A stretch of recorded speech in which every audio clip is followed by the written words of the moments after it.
ಆಯಿತು, ಸೌಜನ್ಯ ಕೇಸ್ ನೆಲಗಟ್ಟಲ್ಲಿ ಹೆಂಗೆ ಅನ್ಯಾಯ ಆಯಿತು, ಅದೇ ಕಾಲಕ್ಕೆ ಇನ್ನುಳಿದ ಅನೇಕ ಹೆಣ್ಣು ಮಕ್ಕಳ ಮೇಲೆ ಅನ್ಯಾಯ ಆಗೋದಿಲ್ಲ ಮತ್ತು ದಲಿತರ ಮೇಲೆ ಅನ್ಯಾಯ ಆಗಿದೆ ಅನ್ನೋದು ಆರೋಪಗಳು ನಿರಂತರವಾಗಿ ಮಾಡ್ತಾ ಬಂದಿದ್ದಾರೆ. ಅದು ಪ್ರೂವ್ ಮಾಡ್ತಾ ಬಂದಿದ್ದಾರೆ ಅದನ್ನು.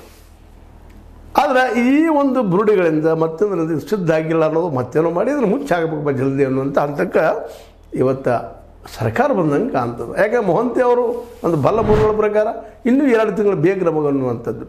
ಅವ್ರು ನಿಧಾನಕ್ಕೆ ಸತ್ಯದ ಒಂದು ಅಡಿಯಲ್ಲಿ ಅದು ಸಮೀಪ ಹೋಗುವಂಥ ಸಂದರ್ಭದಲ್ಲೇ ಇದನ್ನು ನಿಲ್ಲಿಸೋದು ಬೇಕಾಗಿತ್ತು. ಈ ಸಂದರ್ಭದಲ್ಲೇ ನಿಲ್ಲಿಸ್ತಾ ಇದ್ದಾರೆ ಮತ್ತು ಜೊತೆಗೆ ಇವ್ರು ಬಂಧಿಸ್ತಾ ಇದ್ದಾರೆ ಈ 4 ಜನರನ್ನು.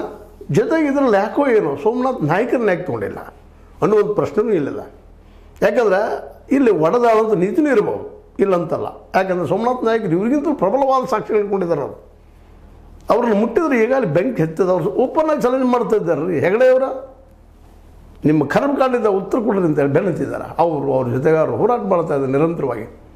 ಇವರು ಯಾರೂ ನೆಕ್ಸ್ಟ್ ಸಲ ಮತ್ತು ಹೇಳ್ಬೇಕಾಗಿದೆ ಈ ಸಂದರ್ಭದಲ್ಲೇ. ಈ ನಮ್ಮ ವಿಶೇಷವಾಗಿ ಈ ನಮ್ಮ ತಿಮರೋಡಿ ಜನ ಅಂದರೆ RSSದವರು ಅಥವಾ ವಿಶ್ವ ಹಿಂದೂ ಪರಿಷತ್ದವರು ಅಥವಾ BJPಗರು ಇವರೆಲ್ಲ ಆರೋಪ ಮಾಡ್ತಾಯಿದ್ದಾರೆ ಇದು ನಕ್ಸಲೈಟ್ ಇದ್ದಾರೆ. ನಕ್ಸಲೈಟ್ ಯಾರಿದ್ದಾರೆ? ತಿಮರೋಡಿ ಅವ್ರು ನಕ್ಸಲೈಟ್ಸಾ? ಮಟ್ಟನವ್ರು ನಕ್ಸಲೈಟ್ಸಾ? ತಿಮ್ಮಪ್ಪ ನಕ್ಸಲೈಟಾ? ಮತ್ತು ನಮ್ಮ ಗೌಡ ವಿಠಲ್ ಗೌಡ ಅವ್ರು ನಕ್ಸಲೈಟ್ಸಾ?